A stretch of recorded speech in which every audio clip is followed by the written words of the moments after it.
기준으로 사는 사람들이라는 제목으로 고린도전서를 우리가 함께 나눕니다. 이 고린도전서를 연구하는 그 우리나라 학자가 이 두 가지 일로 놀랐다고 하는데요. 먼저 고린도전서의 그 영어 약자는 COR이고 또 독일어 약자는 KOR입니다. 이건 마치 우리나라를 KOR이라고 칭하는 것과 같아서 먼저 놀랐다는 거예요. 그리고 다른 한 가지 놀란 사실은 고린도전서에 나타난 교회의 모습인데요. 오늘날 한국 교회의 모습과 너무 닮아 있어서 그것도 놀랐다는 겁니다. 고린도 교회의 모습을 보면 정말 아름답고 귀한 모습도 있는데 한편으로는 이 바울이 그 교회를 향해서 몇 번이나 편지를 써야 할 만큼 그런 복잡한 교회였습니다. 이런 교회에 어떤 일이 있었고 이 일을 바울이 어떻게 풀어나간지를 보면서 하나님이 이 문제 많은 공동체와 개인의 삶을 어떻게 풀어가시는지 우리가 함께 은혜를 나누기를 원합니다. 이 세상 사람은 세상의 기준으로 판단을 하면서 살아갑니다. 그러니까 자기가 속한 곳에 기준이 있고 그 기준으로 살아가는 거죠. 어느 부부가 남편의 이 외도로 상담실을 찾았습니다. 보통 외도 문제는 그 어떤 문제보다 마음에 깊은 상처를 남기는데요. 남편이 외도를 해서 아내가 알게 되었을 때 아내는 심한 배신감에 생활 자체가 불가능해집니다. 저녁에 잠도 못 자고 낮에는 그 생각들이 떠올라서 과각성되어서 일손도 안 잡히고 또 잠도 그러니까 저녁에 잠을 못 자는데도 낮에도 졸립지가 않다는 겁니다. 결국 신체 리듬이 완전히 깨지게 되는 거죠. 자, 그럼 이 아내를 치료하는 사람은 누구일까요? 상담자일까요? 아닙니다. 가해자인 남편입니다. 남편이 가해자였지만 치료자가 되어서 아내의 고통에 함께 할 때 비로소 아내가 점점 회복되는 겁니다. 이 치료의 과정 중에서 정말 중요한 게 하나 있는데요. 그건 바로 남편이 아내의 아픔에 깊이 공감하는 겁니다. 남편이 진정으로 아내의 깊은 상처를 충분히 공감할 때 어렵기는 하지만 조금씩 회복이 일어나는 거죠. 물론 처음부터 남편이 아내의 그 삶에 또 그 상황에 공감하지는 못합니다. 처음에는 자기 세계의 기준을 내세우기도 하지요. 이렇게 말입니다. 남자가 사회생활을 하다 보면 어쩔 수 없이 그런 환경에 놓이게 되고 실수하게 됩니다. 저만 그러는 게 아니라 많은 사람이 그러는데 제가 미안하기는 하지만 언제까지 이런 마음으로 살아야 합니까? 정말 답답합니다. 여러분 이런 얘기 들으면 말도 안 된다고 생각하죠? 그러나 자기가 속한 세계에 기준이 있기 때문에 그렇게 얘기하는 그런 외도하는 남성들도 종종 찾아볼 수 있습니다. 처음엔 이렇게 말을 하기도 하는데요. 하지만 이 문제를 인식하고 상담실을 찾아왔다는 것 그 자체가 아내에게 용서를 구하면서 회복하려는 선택이었기 때문에 아내의 마음 그리고 감정이 어떤지를 좀 자세하게 설명을 해주면 그때부터는 자기 세계의 기준을 내려놓고 아내를 공감하려고 합니다. 자, 이렇게 세상 사람은 세상의 기준으로 판단하고 선을 지키며 살아갑니다. 자, 그럼 고린도 교인들은 어떻게 살아갔을까요? 이제 첫 번째 단락입니다. 선을 넘거나 모자라는 사람이 있습니다. 이제 우리가 1절을 다시 한번 같이 한번 읽겠습니다. 너희 중에 심지어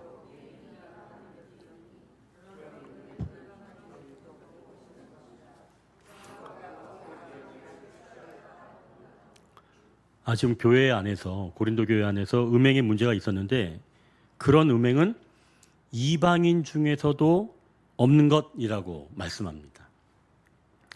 여기서 지금 1절에 보니까 심지어라고 하는 말이 있죠. 이거는 정확하게라고 하는 뜻입니다. 그러니까 이 음행의 사건이 부인할 수 없는 사실이라는 것이며 이런 음행은 이방인 중에서도 없는 것이다 라는 겁니다. 여기서 보면 아버지의 아내라고 이야기했죠. 원어의 뜻을 보면 아버지의 첩입니다. 사실 아버지의 첩이라고 해도 아버지의 아내이잖아요. 그런데 이런 관계에서 지금 음행이 발생을 했다는 겁니다. 우리가 굉장히 이 구절을 또 이 단락을 설교하기도 읽어내기도 굉장히 부담스럽습니다. 자, 그런데 이 문제를 이 고린도 교인들은 어떻게 대처했는지 한번 2절을 한번 같이 읽겠습니다. 그리하고도 너희가 오히려 교만하여져서 어찌하여 통한이 여기지 아니하고 그 일 행한 자를 너희 중에서 쫓아내지 아니하였느냐? 이 문제를 대하는 고린도 교인들의 자세를 보십시오. 통한이 여기지 않았다. 즉 죄에 대해서 분하게 여기지 않았다라는 말입니다. 왜 죄에 대해서 분하게 여기지 않았을까요? 거기 보니까 교만 때문이라는 겁니다. 죄를 지은 원인도 교만이지만 죄를 짓고 나서도 분하게 여기지 않는 이유 역시 교만 때문이라는 거예요. 교만은 세상 사람들과 믿는 사람들 모두에게 큰 독입니다. 세상 사람들에게 교만의 근거는 자기가 가진 것이 많을 때 생깁니다. 돈이 많거나 학벌이 좋거나 외모가 출중하거나 권력이 있으면 교만해지기 쉽지요. 우리는 그러면 세상의 기준으로 본다면 교만해질 이유는 별로 없나요? 내가 가진 것으로 인해서 결국은 스스로 높아지는 것. 이게 곧 수평적인 교만이 일어날 수 있다라고 하는 거죠. 그런데 믿는 사람들은 다른 교만이 생깁니다. 이걸 영적인 교만으로 볼 수가 있는데요. 세상 사람들의 교만은 자기가 가진 것 때문에 주로 일어나는데 믿는 사람들의 교만은 하나님이 주신 거룩한 선물, 은혜를 왜곡할 때 발생합니다. 나의 직분, 내가 기도하는 시간, 내가 가진 성경 지식, 심지어 주님으로부터 누리는 참된 자유. 이걸 가지고 자신을 특별한 그런 존재로 격상시킬 때 교만이 스며들기 시작한다는 것이죠. 이건 영적이고 수직적인 그런 교만입니다. 이런 영적 교만은 나중에 죄를 지어도 괜찮다고 합리화를 합니다. 여러분, 이단의 교주들을 보십시오. 처음에는 하나님의 은혜로 받은 것을 누리며 살았던 사람들인데 점점 자신을 특별한 존재로 드러내기 시작하면서 나중에는 죄를 지으면서도 자기는 의로운 사람이라고 말하는 겁니다. 이게 영적 교만인 거예요. 그러니 이 영적 교만은 세상의 교만과는 비교할 수 없을 정도로 치명적인 겁니다. 세상에서 교만은 그래도 자기 세상의 기준으로 선을 지키면서 어느 정도 살아가는데 영적 세계에서 교만은 선을 넘어서 치명적인 결과로 나타난다는 거죠. 오늘 본문에서도 교회 내에서 이 영적인 교만이 음행으로 나타났는데요. 세상에서도 없는 음행이 발생했다는 겁니다. 선을 넘어도 한참 넘어버린 거죠. 자, 그런데 이 문제가 발생했어도 교만해진 공동체는 이 문제를 어떻게 처리하는지 우리가 조금 전에 2절을 봐서 아는 것처럼 통한이 여기지도 않았다는 겁니다. 그 행한 자를, 그 일 행한 자를 쫓아내지도 않았다라는 거죠. 쫓아내야 하는데 쫓아내지 않았다라고 하는 건 모자랐다는 겁니다. 세상에서도 없는 음행으로 기준에서 선을 넘었다면 공동체가 그 일 행한 사람을 쫓아내지 않은 것은 기준에서 모자란 것입니다. 자, 그렇다면 말도 안 되는 음행한 자들을 왜 쫓아내지 않았을까요? 여기에서 이 교만이라고 하는 말은 풍선처럼 부풀어 오른 상태. 그러니까 이미 이 영적 교만이 머리끝까지 차서 굳어진 상태를 말하는 겁니다. 그러니까 음행한 사람이 있었지만 그를 쫓아내야 하는 그 지도자들이 교만해져서 죄를 짓는 사람을 보면서도 우리는 율법 조항에 얽매이지 않고 포용력 있고 자유로운 교회야 라고 하면서 그 사람의 죄를 그냥 묵인해 버리는 겁니다. 이게 오히려 성숙한 신앙이라고 착각했던 거죠. 그래서 너무나 심각한 죄를 보고도 아무렇지도 않게 여기는 겁니다. 또 한 가지 이유는 그 죄를 통한이 여기지 않았다는 건데요. 여기서 아까도 얘기했던 것처럼 이 통한이는 주로 사람이 죽었을 때 애도하는 것을 말씀합니다. 바울은 그러한 음행의 죄가 드러났는데 너희는 마땅히 죽은 사람을 애도하듯 울었어야 했다고 책망하는 겁니다. 그러니 음행한 자를 쫓아내지 않는 결정적인 이유는 죄를 보고도 아파하지 않았다는 거죠. 공동체 안에 끔찍한 죄가 들어왔는데 그냥 사생활 정도로 여긴 겁니다. 여러분, 만약 여러분이 있는 그 가정 거실 한복판에 사람이 죽어 있다고 생각해 보십시오. 그거 사람이 죽었네. 가만히 놔두겠어요? 소리를 지르고 난리치지 않겠어요? 그리고 빨리 그 죽은 사람을 내보내지 않겠어요?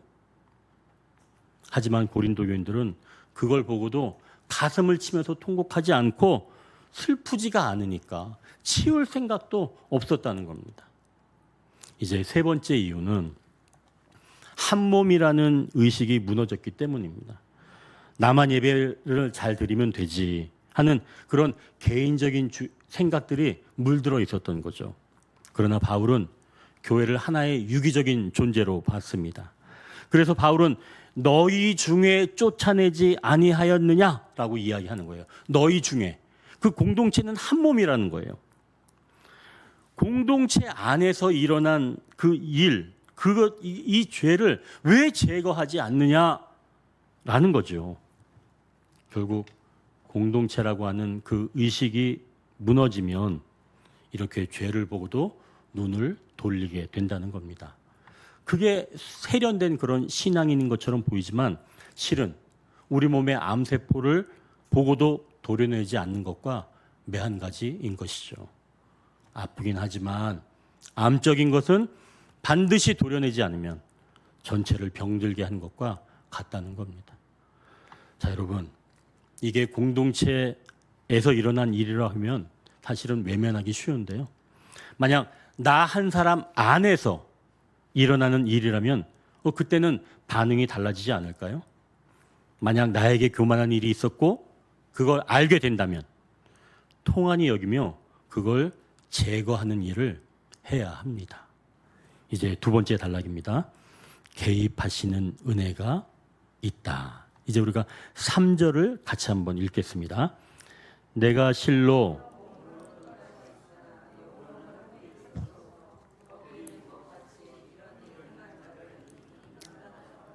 아멘.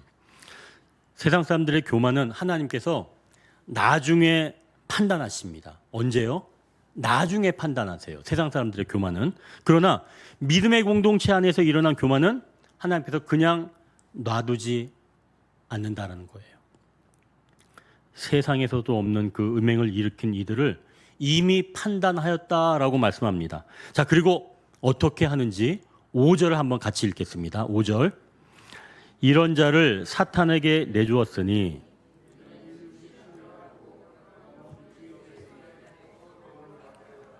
아멘. 지금 아버지의 아내와 음행한 자를 사탄에게 내주었다고 말씀합니다.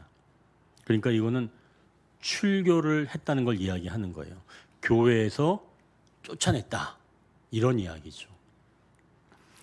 하나님도 살인죄를 지은 가인을 밖으로 쫓아내셨습니다. 여러분 그거 아시죠? 가인도 쫓겨났어요. 이건 남은 그 공동체를 위해서 그 심각한 죄를 도려낸 것과 같습니다. 여러분, 우리 자녀에게 심각한 질병이 있는데 그 질병을 그대로 내버려 두겠습니까? 아니죠. 어떻게 해서든지 우리 자녀 안에 있는 그 심각한 질병을 도려낼 것입니다.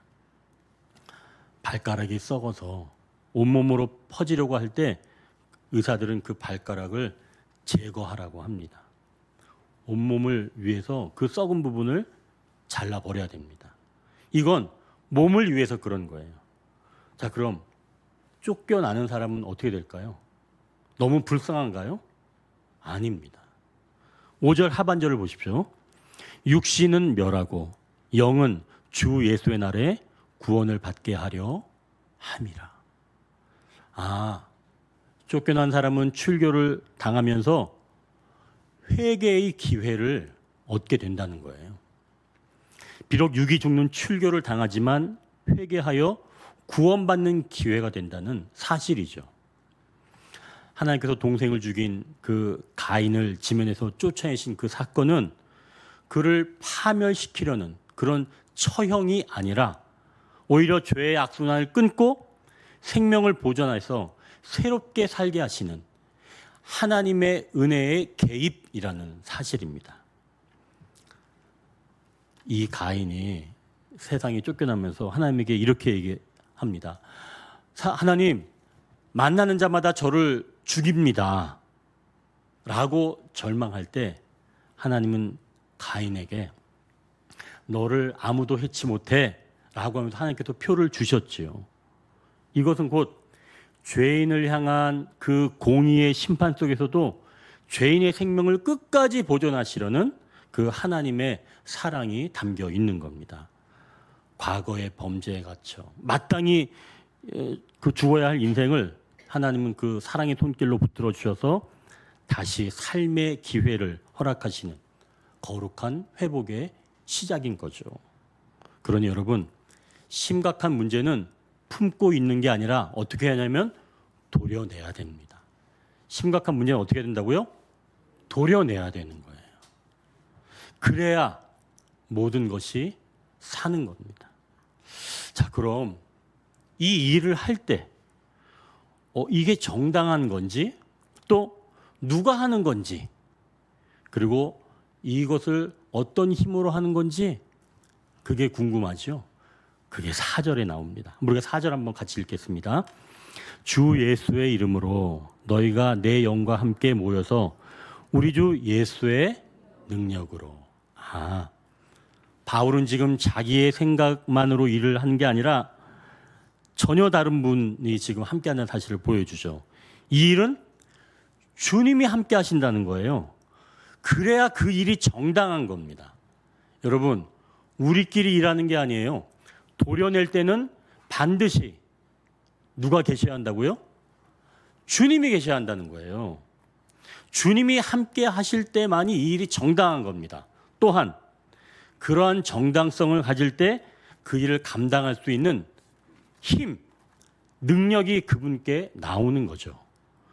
여러분, 그래서 항상 출교할 때 사실은 우리 현대 교회에서는 출교 거의 못 봤죠?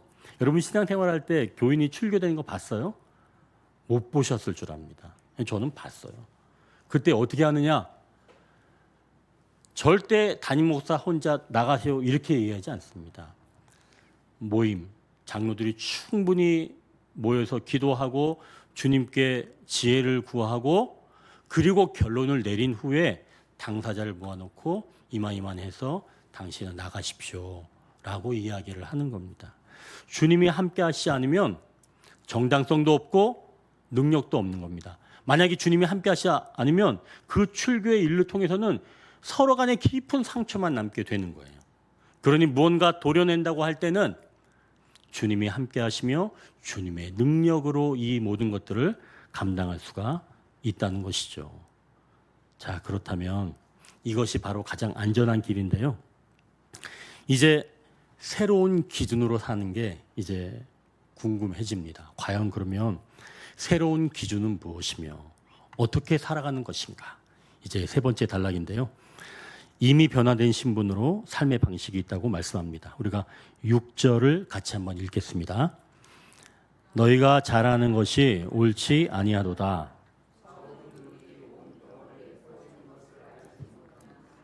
여러분, 여러분 그 나만 똑바로 신앙생활을 하면 되지라고 하면서 남이야 무슨 죄를 짓든 말든 무슨 상관이야라고 생각하나요?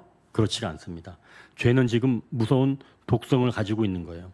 여기서 보니까 적은 누룩이 온 덩어리에 퍼진다는 겁니다. 마치 암세포가 온몸으로 퍼지는 것처럼 우리가 대충 덮어둔 그런 죄가 내 영혼 그리고 교회 공동체 전체를 순식간에 썩게 만들어버린다는 거예요.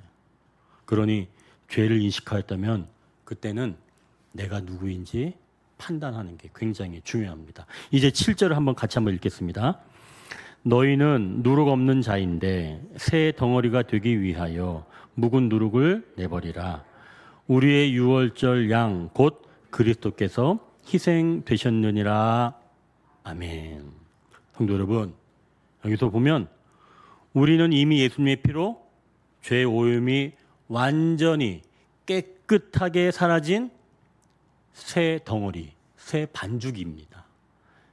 여러분 아까 우리가 맨 처음에 인사 나눴죠? 그때 어떻게 인사 나눴는지 기억하세요? 성도님은 새 사람입니다 라고 이야기했죠? 이미 여러분은 새 사람이에요. 누구를 통해서? 예수 그리스도의 보혈의 공로를 통해서. 그러니까 여러분은 새 덩어리, 새 반죽이라는 거죠. 그러니까 내가 새 기준으로 살아내야 새 사람이 되는 게 아니라 이미 새 사람이 되었기 때문에 새 기준으로 살아간다 라고 하는 거죠. 여러분 이해하시겠죠? 새 기준으로 살아야 새 사람이 아닙니다. 새 사람이 되었기 때문에 새 기준으로 살아가는 거예요. 이 순서가 굉장히 중요하죠.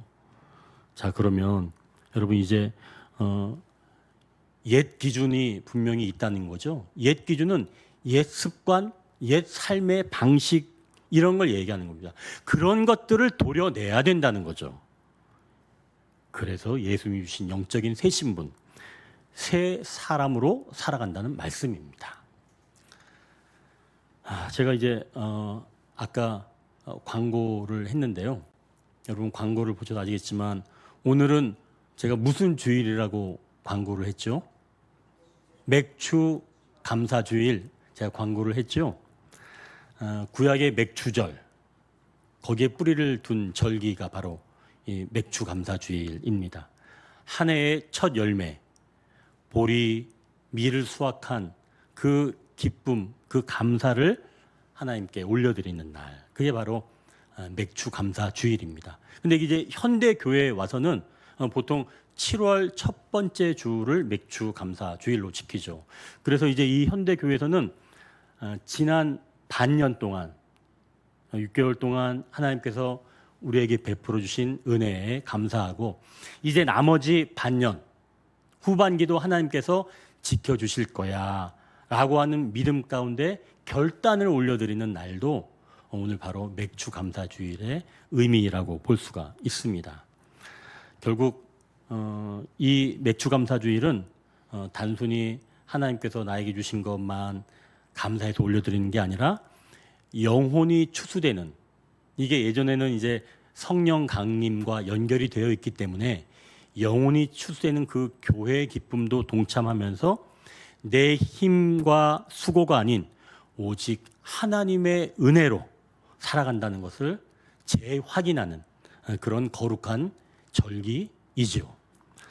그래서 사실은 이 맥주 감사주의를 지킬 때는 여러분 제가 몇 주 전부터 사실은 광고를 합니다. 아마 기억력이 좋으신 분들은 지난주에 목사님이 맥주 감사주일에 대해서 광고 안 했는데 아마 기억하실 거예요. 이번 맥주 감사주일은 제가 광고하지 않았습니다. 제가 왜 광고하지 않았을까요? 혹시 제가 광고를 빠뜨려서 그랬을까요? 아닙니다. 정확하게 기억하고 있었죠. 근데 제가 광고하지 않았습니다. 이유는 한 가지예요. 제가 정말 부끄럽지만 그 이유는 뭐냐면 경기가 너무 어렵기 때문에 우리 성도들이 매추 감사주일이라고 하는 그 광고를 들으면 마음이 부담스러울까 봐 제가 광고를 안 한 겁니다.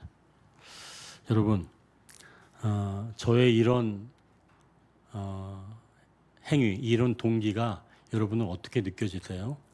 와, 우리 목사님 역시 성도들을 생각하는 분이야. 여러분 그런 생각 드시나요? 저는 그렇게 생각을 했습니다. 우리 성도들 힘든데 이렇게 맥주감사주일 이야기하면 그것도 헌금 내야 되나? 이런 마음의 부담이 있을까 봐 제가 하지 않은 겁니다. 제가 이제 주일 본문을 위해서 하나님 어떤 본문으로 이번 주일 기도하길 원하세요? 라고 하면 하나님께서 이렇게 기도 본문을 떠올려 주세요. 근데 이번에는 고린도전서 5장 1절부터 요 9절까지였습니다. 제가 그 고린도전서 5장 1절부터 요 8절까지 이 9절에 뭐가 들어가 있는지 잘 몰라요. 하나님께서 그냥 그 구절을 이렇게 떠올리게 해주신 거지 그 안에 내용이 구체적으로 뭐가 들어있다 잘 모릅니다. 그래서 그냥 제가 이제 펴봤죠. 근데 이 본문에 이 내용이 있는 거예요. 깜짝 놀랐습니다. 우리가 한번 8절 한번 읽어볼까요? 같이 한번 읽겠습니다. 이러므로 우리가 명절을 지키되 묵은 누룩으로도 말고 악하고 악에 찬 누룩으로도 말고 누룩이 없이 오직 순전함과 진실함의 떡으로 하자. 여러분 여기서 제가 8절을 읽고 얼마나 놀랐겠어요. 이러므로 우리가 명절을 지키되 묵은 누룩으로도 말고 명절 얘기가 여기서 딱 나오는 거예요. 여러분 너무나 기가 막히지 않아요? 제가 명절을 살짝 건너가려고 그랬잖아요. 여러분들이 힘드실 것 같아서.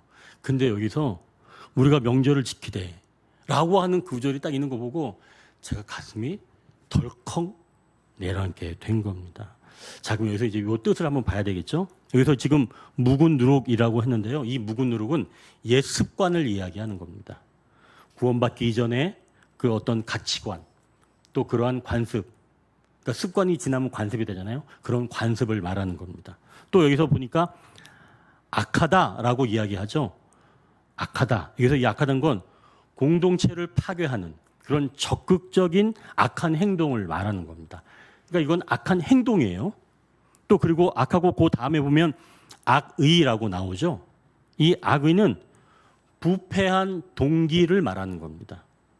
겉으로는 은혜와 사랑을 말하는 것 같지만 속으로는 죄를 합리화하는 그런 내면의 상태를 말하는 거예요. 악의.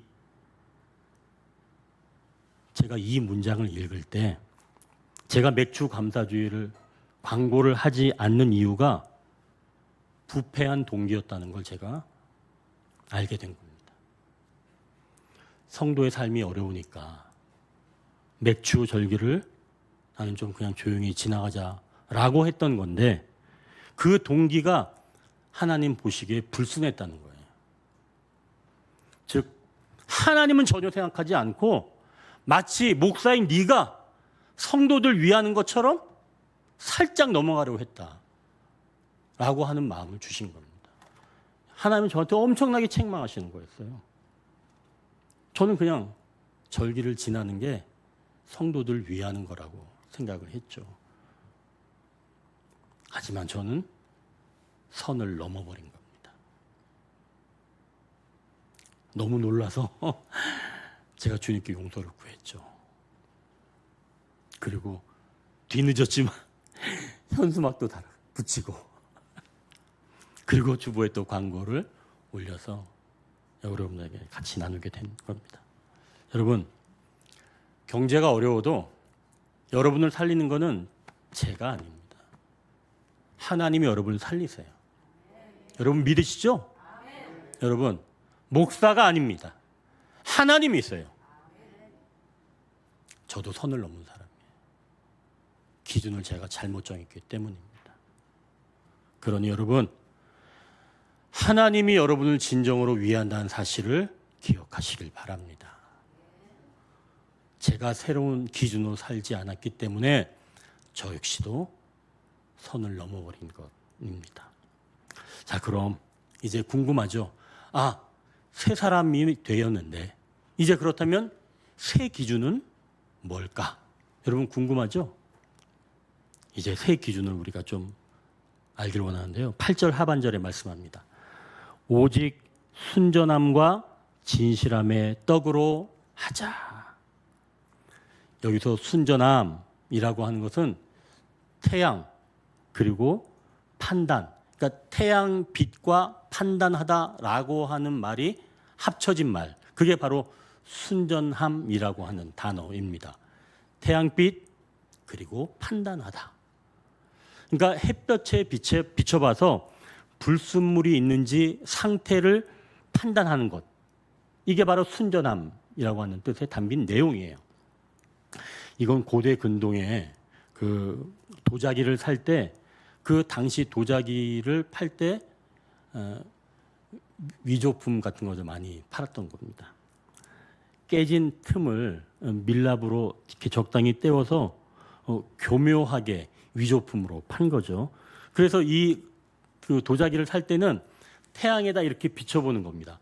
그래서 혹시 그 밀랍이 있으면 그 빛에 밀랍이 흘러내리면서 이게 위조품이구나, 이것들을 확인하는 그런 게 바로 이 순전함이라고 하는 것에 담겨 있는 겁니다. 바울이 말하는 것처럼 이 순전함이란 바로 하나님의 불꽃 같은 눈동자 앞에 내밀어도 가짜가 없는 그 동기의 순수함, 이걸 말하는 겁니다. 내 유익을 계산하거나 또 죄를 은혜로 포장하는 그런 영적 교만을 다 걷어내버리고 오직 하나님만을 사랑하는 그런 순수한 동기로 채워지는 그런 내면의 기준이 곧 순전함이라는 거죠. 또 이제 그 진실함의 떡으로 하자의 이 진실함은 감추지 않는다라고 하는 겁니다. 어떤 외적인 위장이나 가식이 없는 사실 그대로 정직함 그리고 행동의 일관성을 뜻하는 겁니다. 세상의 유혹 앞에서도 타협하지 않고 복음의 진리대로 살아가려고 하는 그 행동의 순수함, 그건 곧 외적인 기준입니다. 자, 그래서 이 두 단어, 순전함 그리고 이야기하는 진실함, 이것은 어떤 목표를 가지고 일할 때 동기가 순수한지, 과정이 얼마나 진실한지, 이거를 말하는 거예요. 그러니까 새로운 기준은 바로 일의 순수한 동기, 일의 과정에서의 신실함, 그게 바로 새로운 기준이라는 겁니다. 그리스도인으로서 일할 때 동기의 순수함, 과정의 신실함, 이걸 항상 체크해 봐야 한다는 거예요. 거대하고 웅대한 것만이 하나님의 일이 아니라 어떤 일이든 그 크기와는 상관이 없이 동기가 순수한지, 과정이 신실한지, 그게 곧 새로운 기준이라는 말씀입니다. 그러니 여러분, 큰 일이라고 해서 하나님의 일이 아니라, 작은 일이라고 해서 나의 일이 아니라, 순수한 동기 그리고 과정이 신실했다면 그것으로 만족하며 살아가시기를 축원합니다. 아마 이제 여기서 질문이 생길 것 같아요. 아니, 어떻게 새로운 기준을 따라 순전한 동기, 진실한 과정은 이런 것 들어가서 최선을 다 했는데 결과가 너무 이상하게 나오거나 오히려 억울한 일을 당할 때가 있지 않나요? 나는 정말 순수하게 그리고 최선을 다해서 했는데 나타나는 결과는 정말 엉망인데 이거는 어떻게 설명할 수 있나요? 이런 아마 질문이 떠오를 줄 압니다. 하나님, 내가 주님 앞에서 정말 꼼수 쓰지 않고 순수한 동기를 가지고 정직하게 일했는데 내 사업의 결과가 왜 이 모양입니까? 아니, 왜 내 직장 생활의 결과가 이토록 억울합니까? 이런 탄식이 나올 때가 있지 않나요? 저만 그랬나요? 여러분 그런 때 없나요? 세상은 결과를 보고 결과가 나쁘면 실패라고 말하기 때문입니다. 그럴 때 우리는 성경에 나오는 아주 주요한 인물, 좀 다윗을 바라볼 필요가 있습니다. 이 다윗이 하나님의 은사가 충만해졌을 때 악기를 타면, 수금을 타면 악신이 떠나는 그런 은사가 있었죠. 사울 왕이 고통스러워할 때 이 다윗은 정말 이 사울 왕을 신실하게 진심으로 돕고 싶었습니다. 순수한 동기였죠. 그래서 이 왕의 영혼을 달래기 위해서 정말 마음을 다해서 수금을 탔습니다. 그런데 그 결과는 사울이 다윗을 죽이려고 창을 던져버렸죠. 그날부터 다윗은 사울의 눈을 피해서 약 한 10년 동안 광야를 떠돌게 되었습니다. 여러분, 다윗처럼 동기도 순수하고 과정도 진실하고 또 최선을 다했는데, 그렇다면은 이 사울 왕은 오히려 상을 내려야 되는 게 아닌가요? 근데 그렇지 않고 오히려 광야로 10년 동안 도망치게 된 겁니다. 그렇다면 이 10년의 세월, 이 도망자의 10년의 세월, 세상의 기준으로 본다면 완전히 그의 삶은 실패작이지요. 너 그거 왜 했냐? 쓸데없이. 왜 나섰어? 오지랖도 넓다. 이런 것 아니겠어요? 그러나 하나님의 기준은 다른 거죠. 세상의 눈에는 다윗이 쫓겨난 것처럼 보였지만 사실 하나님은 무서운 그 사울의 시김심으로부터 다윗을 완벽하게 보호해 주셨습니다. 세상의 눈으로 보기에는 다윗이 실패한 것처럼 보였지만 하나님은 그 거친 광야의 시간 동안 다윗을 위대한 이스라엘의 왕으로 세워주시는 그런 시간이었다는 거죠. 여러분, 그러니 다윗의 눈앞에 보인 그 억울한 결과가 실패가 아니라 오히려 하나님의 위대한 일을 이루어가는 과정이라는 사실을 기억하시길 바랍니다. 오늘 우리는 맥주 감사의 주일을 지킵니다. 오늘 주님이 우리에게 요구하시는 새로운 기준은 내 삶의 공급처가 내 힘과 수고가 아니라 오직 여호와 하나님 한 분뿐이라는 것을 이 내면의 순전함으로 고백하는 것입니다. 그리고 아무리 현실이 얼어붙어 있을지라도 내게 베푸신 전반기 은혜를 기억하면서 내 손을 펴서 감사의 예배를 드리는 그 행동의 진실함, 이 바로 하나님께서 원하시는 새로운 기준이라는 것이죠. 사랑하는 언덕의 성도 여러분, 우리는 동기의 순수함, 과정의 신실함으로 주어진 일을 온전히 이뤄야 합니다. 그러나 우리는 온전히 이루지는 못합니다. 만약 우리가 이러한 새로운 기준으로만 살아가야 한다면, 여러분에게 만약 그걸 주문한다면 여러분 아마 가슴이 굉장히 답답해질 줄 압니다. 그러나 염려하지 마십시오. 새로운 기준으로 완벽하게 살아내신 분이 한 분 계십니다. 그분이 바로 우리 구주 예수 그리스도. 우리를 사랑하시고 우리와 함께 하시는, 바로 내주하시는 성령님으로 계십니다. 그분이 우리와 함께 하시기 때문에 우리는 온전하게 동기의 순수함, 또 과정의 신실함을 온전하게 이루지는 못하지만 그분이 온전하게 이루셨기 때문에 거기에 합해서 우리가 살아낼 수 있다는 것이지요.